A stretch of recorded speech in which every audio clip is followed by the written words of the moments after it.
네, 오늘은 제가 좀 피정과 다른 준비 때문에 오늘은 화면으로 이렇게 전체 개요를 좀 나누도록 하겠습니다.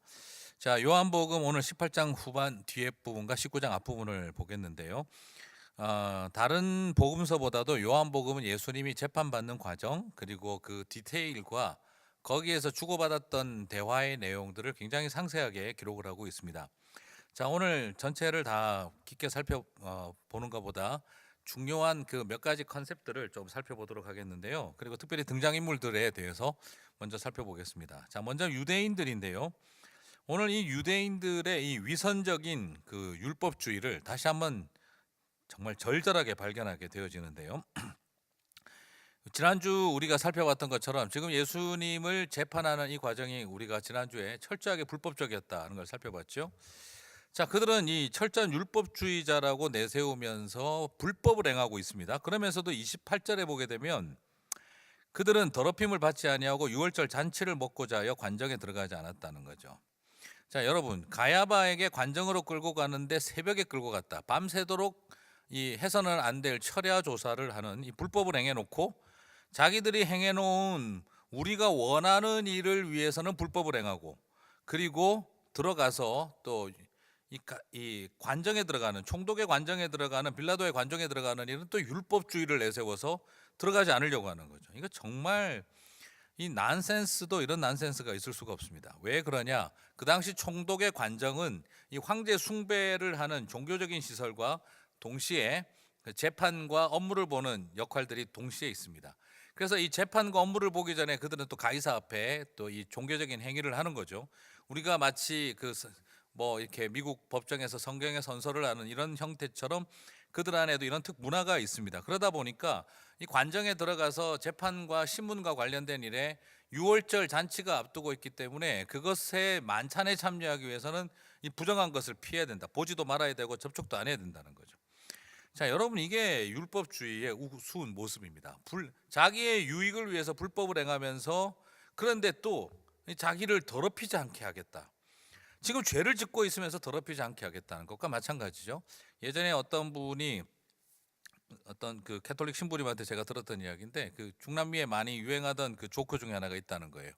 갑자기 이렇게 강도를 만났습니다. 칼을 들고 돈을 내놔라. 근데 신부님이 내가 돈이 없다 그렇게 했더니, 그러다가 이제 이렇게 몸을 뒤지다가 십자가가 나오고 신부 사제복이 나오니까 당신 누구냐 해서 내가 신부다 그랬더니 그 강도가 칼을 내려놓으며 아우 정말 신부님 죄송합니다. 그냥 가십시오. 저도 캐톨릭 신자입니다. 그러더라는 거죠. 그래서 아니 어떻게 자네 이러다가 이렇게 강도짓을 하게 되었나 그렇게 서로 이야기를 나누며 또 신부님들은 담배를 피니까 그 담배를 권련을 나눠주면서 우리 좀 이야기 좀 하세요 하고 줬더니 아 신부님 죄송합니다. 지금 사순절 기간이라서 제가 담배를 하지 않습니다 했다는 거죠. 자, 이 웃기는 말도 안 되는 이야기죠. 강도짓을 하면서도 사순절을 지키기 위해서 담배를 안 핀다. 지금 자기가 금연 중이다. 자, 이런 논리랑 거의 똑같은 수준의 지금 유대인들의 모습을 보게 됩니다. 불법적으로 사람을 죽이는 일들을 해 나가고 있으면서 그들은 지금 여기에서 율법을 지키겠다는 것이죠. 자, 우리 안에 이런 요소가 존재하지 않을까요? 우리 그리스도인들 안에서도 내가 하나님 앞에 순결하고 거룩한 삶을 산다는 그 논리 속에서, 그러나 일상과 삶의 현장 속에서는 사람을 죽이는 죄를 범하고 살아가면서도 우리의 모습 안에 그런 모습이 존재하고 있다는 것을 발견하게 된다는 것이지요. 그리고 또 보시게 되면 요한복음 19장 15절에서 보시게 되면 대제사장들이 대답하되 가이사 외에는 우리에게 왕이 없나이다라고 이야기를 해요. 이 가이사 시저라고 하는 존재. 여러분, 이 시저라는 말이 뭘 뜻하는 줄 아십니까? 이게 신의 아들이라는 뜻입니다. 이 황제 숭배 사상에서 그들이 황제를 어떤 존재로 인식하냐 그러면 신의 아들이라고 인지를 해요. 자, 너무 우습지 않습니까? 지금 15절에서 그들이 외치고 있는 말, 가이사 외에는, 시저 외에는, 우리가 신의 아들 외에는 왕이 없다. 네. 지금 이 사람들은 지금 대제사장이라고 하는 사람들이 어느 틈에 아주 우스꽝스러운 역설 속에 들어가 있습니다. 하나님의 아들은 부정하면서 로마에서 말하는 신의 아들을 인정하고 있다는 거죠. 조금 전에 우리 금방 뭘 봤습니까? 자기를 더럽히지 않으려고 유월절 만찬에 참여하겠다고 그래서 관장에 안 들어가는 사람들이에요. 관정에 안 들어가는 사람들이에요. 그런데 지금 그 입으로는 뭘 외치고 있습니까? 신의 아들을 인정하고 있어요. 신의 아들만이, 시저만이 우리의 왕이다. 그런데 하나님의 아들은 우리의 왕이 아니다. 지금 이게 얼마나 무지막지한 실수들을 하고 있는지를 여러분 살펴보실 수 있겠습니까? 로마의 신의 아들은 우리의 왕이 될 수 있어도 자기들이 섬기는 하나님의 아들은 인정하지 않는 거죠. 그걸 신성모독으로 여기는 거예요. 지금 예수님을 그들이 죽이는 이유가 뭡니까? 하나님의 아들이라고 했기 때문이잖아요. 네가 참남하도다 어찌 네가 하나님의 아들이라고 하느냐, 이는 자신을 하나님이라고 함이로다. 그렇게 하면서 그렇게 예수님을 신성모독으로 죽이려고 하면서 이들은 지금 신의 아들이 우리의 왕이다, 로마의 신의 아들이 우리의 왕이다, 이게 황제 숭배 사상을 동의하고 있는 거죠. 자, 여러분, 이것이 우리가 살펴보게 되는 지금 굉장히 이 위선과 그리고 이 모든 일에 있어서 위선과 거짓이 성행하고 있는 이 유대인들의 이 종교 지도자들의 모습을 발견하게 되어집니다. 자, 그리고 오늘 요한복음 18장 이 뒤와 19장 앞에서 제일 많이 또 나오는 말이 뭐냐 그러면, 제일 많이 그 사람이 하는 말이, 빌라도가 제일 많이 하는 말이 뭐냐면, 나는 그에게서 아무 죄도 찾지 못하겠다. 나는 그에게서 아무 죄도 찾지 못하겠다 하는 것이죠. 그리고 오히려 너희들의 왕을 내가 살려주겠다. 나는 그에게서 아무런 죄를 찾지 못하겠다.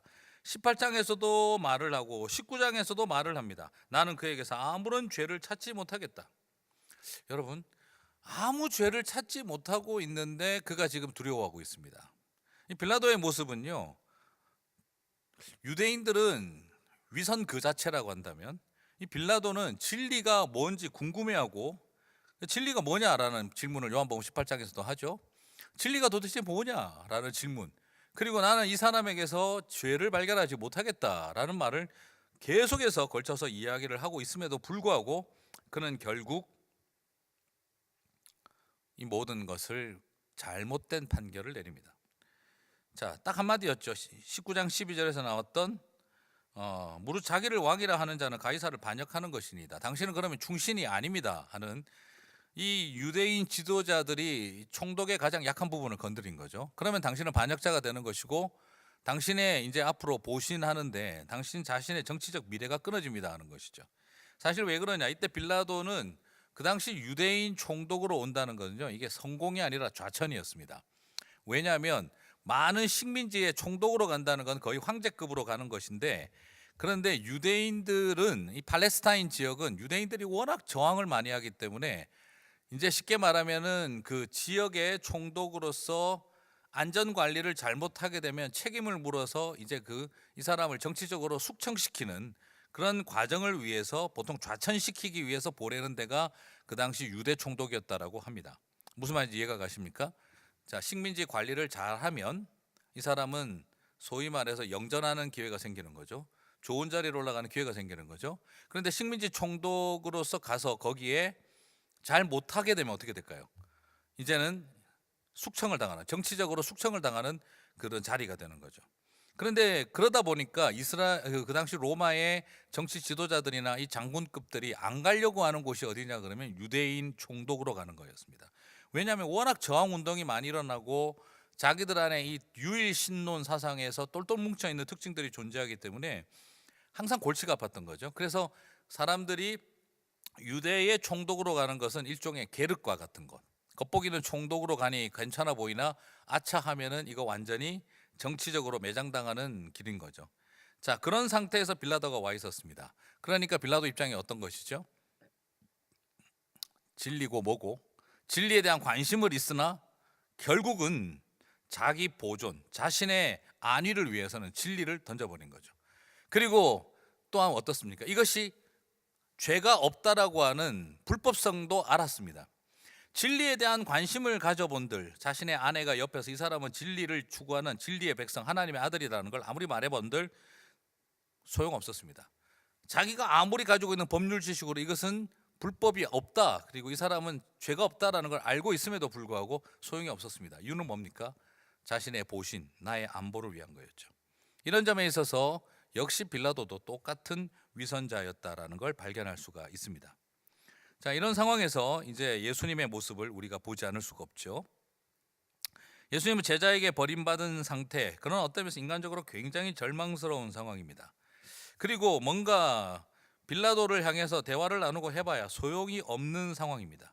그리고 또 19장에 넘어가서는 잔인한 채찍질 앞에 체력적으로나 인간적으로 감당할 수 없는 모욕을 당하는 자리에 있었습니다. 그러나 오히려 예수님께서는 당당하게 자신의 길을 걸어가고 있는 것을 살펴볼 수가 있습니다. 오히려 예수님은 이런 상황에서도 빌라도에게 정확하게 당신이 하셔야 할 말을 있는 그대로 다 말하고 있습니다. 그리고 구걸하지 않습니다. 빌라도에게 생명을 구걸하지 않습니다. 그리고 유대인 지도자들에게도 생명을 구걸하지 않습니다. 정확하게 자신의 입장을 가지고 나에게 주어진 길을 뚜벅뚜벅 걸어가고 있는 것을 발견할 수가 있습니다. 자, 여러분, 오늘 이 요한복음 18장과 19장을 통해서 우리 안에 이 어떤 모습이 있는지를 발견할 수 있었으면 좋겠습니다. 혹시라도 우리 안에 있는 유대인들의 그 이중적 위선, 신의 아들은 인정하면서 그리고 하나님의 아들을 인정하지 않는 모습. 더더구나 오늘 그들이 제일 많이 썼던 말이 뭐냐면 이 행악자라고 표현을 하고 있죠. 행악자. 자, 악을 행하는 자라는 뜻인데 그러나 원어적인 의미를 살펴보면 악을 창조하는 자라는 뜻을 가지고 있습니다. 자, 그들은 세상을 창조하신 하나님이신 예수 그리스도를 악을 창조한 사탄으로 몰아갔고, 그리고 그들은 하나님의 아들이라는 것을 부정하면서 시저라고 하는 신의 아들을 인정하는 그런 모습을 보여주게 되어집니다. 오늘 우리 안에 이런 위선이 존재하지 않을까요? 모든 더러운 일을 다 하고 있으면서 자신을 깨끗하게 하기 위해서 관정에 들어가지 않는 이 모습과 어쩌면 우리 안에 있는 그리스도인들의 이 모습, 이중적 모습을 오늘 이들이 그대로 보여주고 있습니다. 그리고 한편으로는 바로 이런 유대인들을 경멸하면서도 이런 유대인들을 경멸하고 어떻게 저런 인간들이 저럴 수가 있을까, 그렇게 하고 있으면서도 진리에 대한 관심을 가지고 있죠. 그리고 또한 이것이 합법이냐 불법이냐를 굉장히 중요하게 생각하죠. 그러나 결국 내 자리를, 내 자기 보신을 위해서는, 내 정치적인 생명을 위해서는 결국에는 진리에 대한 관심, 정의에 대한 관심 다 날려버리는 빌라도의 모습을 바라봅니다. 혹시 여러분 안에 이 빌라도의 모습이 있지 않나요? 빌라도는 저런 종교인들 경멸했습니다. 에휴, 저 종교인들 진절머리 난다. 그러면서도 그 진절머리 나는 종교인들과 타협하고 있습니다. 기껏 그가 하는 일은 손 씻는 것이었죠. 저는 이것을 살펴보면서 또 우리 안에 존재할 수 있는 이 모습을 바라봅니다. 그리고 마지막으로 어떤 상황 속에서도 최선을 다해서 하나님 앞에 자신의 길을 걸어간 예수님입니다. 한순간도 흔들리지 않고 당당하게 당신에게 주어진 길을 걸어가는 모습을 살펴볼 수가 있습니다. 오늘 우리는 이 양면을 살펴보면서 저는 빌라도에게도 연민을 느끼고 싶지 않습니다. 그가 예수님을 놓으려고 힘썼다, 그런 거 별로 의미 없습니다. 결국 그들이 종교 지도자들, 유대인 지도자들을 경멸했다, 별로 중요하지 않습니다. 결국 뭡니까? 자기 자신을 위해서 모든 걸 타협했죠. 그리고 또한 종교 지도자들, 순결과 거룩을 추구한 듯 했으나 그 모든 것들이 위선이었던 것처럼 오늘 우리 안에 있는 이 빌라도의 누룩과 그리고 이 대제사장들의 누룩이 혹시 존재하지 않는지 우리 한번 돌아보면서 주님, 예수님이 걸어가신 그 길을 우리도 걸어갈 수 있게 도와주십시오. 이것이 오늘 저와 여러분의 기도의 제목이 되었으면 좋겠습니다. 오늘 서로도 나눔을 통해서 우리 안에 있는 이 솔직한 이야기들을 나누고 예수 그리스도 앞에 정말 하나님 삶의 한 절이라도 그분을 닮아갈 수 있게 하여 주십시오. 그 고백을 드릴 수 있는 저와 여러분 되시기를 주님의 이름으로 축복합니다. 다 함께 기도하겠습니다. 하나님, 참 고맙습니다. 오늘 이 말씀을 살펴보면서 우리 안에 있는 이 제사장들의 누룩과 우리 안에 있는 이 빌라도의 누룩을 보게 하여 주시고 예수 그리스도의 그 담대하신 그 발걸음을 저희들이 닮아갈 수 있도록 도와주옵소서. 감사합니다. 예수님 이름으로 기도드립니다. 아멘.